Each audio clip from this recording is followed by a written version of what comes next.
Do I have your attention now? Aloha! Ya, kali ini gue mau bahas pertandingan di UCL. Liverpool diperkosa, dibantai Napoli 4-1 di Naples, Italia. Wow, di luar dugaan, tidak ada yang menyangka Liverpool dibantai. Dan Inter kalah di kandang melawan Munchen. Ya, gue bahas dulu mulai dari Liverpool, di mana yang diturunkan praktis itu aja. Di depan sama, di tengah James Milner main karena Henderson itu cedera, dan di belakang Joe Gomez tetap main. Dan honestly, Napoli di babak pertama layak unggul 7-0. To be honest, ini karena memang Napolinya aja yang nggak bisa efektif. Belum genap 5 menit udah dapat 2 peluang di depan gawang kosong, tinggal nyeplosin tapi nggak bisa.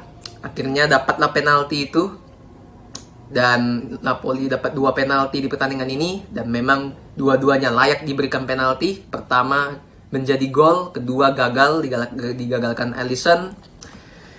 Tapi yang jelas Liverpool di babak pertama sama sekali tidak memberikan apapun. Lini belakang Liverpool benar-benar diperkosa sama Napoli. Dan pemain Liverpool benar-benar diobok-obok, diperkosa, diacak-acak sama Napoli. Apalagi gue melihat itu ada Joe Gomez yang benar-benar gak bisa ngapa-ngapain sama sekali. Liverpool seperti bermain dengan 10 orang di pertandingan ini. Ditambah lagi TAA yang begitu dilewatin hanya jalan kaki dong, nggak bisa ada inisiatif buat tanggung jawab buat recover position. Iya, dia malah jalan kaki si TAA. Aduh ampun dah, apa yang terjadi dengan Liverpool? Ya seperti inilah yang terjadi kalau misalnya performa dari setiap individunya lagi drop. Tidak ada yang bisa menggantikan posisi dari setiap pemain yang menempati posisinya. Semuanya merasa secure, semuanya merasa aman, tidak ada rasa tersaingi. Otomatis inilah yang terjadi. Kedalaman bench, kedalaman squad dari Liverpool sangat buruk, dan gue melihat sepertinya Liverpool di musim ini akan jauh lebih berat, jauh lebih sakit, jauh lebih terasa kesulitannya dibanding di musim lalu yang mereka sampai masuk 4 kali final di setiap kompetisi sampai detik terakhir untuk bisa jadi juara. Karena pada saat itu mereka tidak mengalami badai cedera. Sekarang baru kena rasanya, kena tahu rasanya. Semua pemainnya satu-satu mulai bertumbangan kena cedera dan digantikan oleh pemain yang kualitasnya tidak bisa mendekati sama sekali. Berapa peluang yang dapat Liverpool oleh di babak pertama? Gue ingat cuma satu yang benar-benar dekat untuk bisa menjadi gol, lewat Harvey Elliott, dapat crossing, posisi onside tapi dia malah melenceng begitu dekat dengan gawang. Half time sudah ketinggalan 3-0. Sebenarnya udah finish Liverpool dari sejak babak pertama. Masuk di babak kedua, Klopp melakukan pergantian.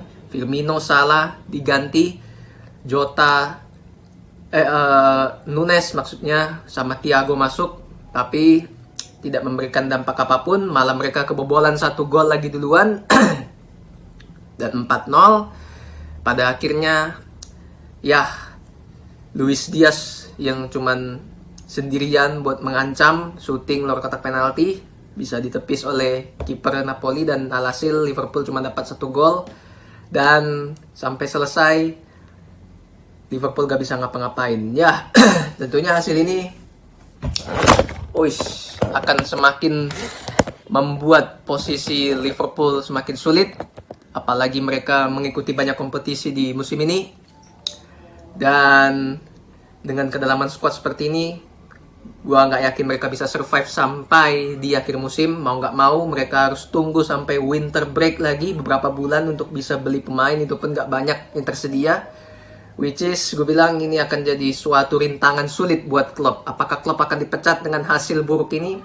Beda case dengan Tuchel, karena Klopp gak setiap hari bermain dibantai oleh lawan, bermain buruk. Memang di awal-awal musim ini lagi jelek performa pemain Liverpool, skuadnya terutama. Cuman gue melihat memang lebih ke arah pemiliknya yang pelit, nggak mau keluar duit, nggak mau mengeluarkan duit buat timnya ini. Dia cuman mikirin cuan. Sementara pemilik Chelsea kan dia langsung mau pride kan. Nah itu bedanya. Jadi Klopp gak akan dipecat. Dan we'll see seperti apa Liverpool. Semoga bisa memberikan tontonan hiburan yang lebih membadut lagi. Lalu di pertandingan yang gue nonton itu ada Inter yang kalah dari Munchen. Keduanya bermain dengan menurunkan pemain terbaiknya. Inter melakukan beberapa rotasi setelah kalah dari Milan di Italia, di mana Edin Dzeko langsung jadi starter, Mkhitaryan jadi starter, De Vrij gak main di belakang, di Ambrosio yang main, Onana jadi kiper. Sementara Munchen Kingsley Coman main jadi winger, Gnabry gak main, Mane jadi striker, Thomas Muller di belakangnya, dan Sabitzer ternyata jadi starter, bukan Goretzka. Nah, gue melihat memang pertandingan ini di atas kertas memang big match, partai besar, seharusnya seru. Tapi jujur di babak pertama gue gak ada seru-serunya sama sekali. Karena yang terjadi adalah Munchen inisiatif mengurung Inter, sementara Inter cuma bisa reaction football, counter attack, responsif, dan gak ada perlawanan sama sekali di babak pertama. Tidak ada peluang emas yang diciptakan Inter di babak pertama. Munchen mendapatkan beberapa kali peluang kecil. Kimmich sampai 3 kali shooting di luar kotak penalti, tapi terlalu pelan sehingga masih bisa ditangkap Onana. Gak membahayakan. Akhirnya mereka dapat 1 gol lewat Sané. Dan ya, memang match ini di atas kertas saja, partai besar, tapi dari permainan sama sekali gak seru buat ditonton karena Inter gak bisa memberikan perlawanan. Bahkan mereka cuma bisa menguasai bola di babak sendiri sampai di belakang garis tengah lapangan. Mereka gak bisa progresif ke depan, jarang sekali bola sampai ke depan karena memang pemain Munchen ngepres 6 orang di pertahanannya Inter, dan Inter kesulitan buat keluar dari tekanan itu sehingga mereka gak bisa ngapa-ngapain. Masuk di babak kedua, Munchen sebenarnya ya banyak melakukan salah passing di pertandingan ini overall. Begitu juga dengan Inter, keduanya sama-sama bermain cukup banyak melakukan salah passing. Dan temponya pun juga gak begitu cepat. Ada beberapa momentum Munchen bisa melakukan counter, tapi mereka delay tempo, dan akhirnya pemain Inter bisa transisi balik untuk merapatkan barisan. Dan Inter di babak kedua ya ada beberapa peluang lah mereka bisa ciptakan, namun gak ada yang benar-benar bahaya, cuman ya seperempat peluang. Dan akhirnya Munchen dapat 1 gol lagi lewat kombinasi 1-2 touch pass dari Sané dengan si Coman di kotak penalti. Cukup hanya 4 sentuhan untuk bisa membobol gawang Onana. Dan ya, overall dari pertandingan ini gak begitu seru dinikmati. Munchen layak menang, dan Inzaghi sudah kalah beruntun dengan Inter. Mulai terdengar suara Inzaghi out. Apakah Inzaghi akan menyusul yang lainnya out setelah melakoni laga perdana di UCL? We'll see kedepannya seperti apa. Yang jelas kalau out, gak akan gampang buat cari pelatih di tengah-tengah kompetisi sekarang.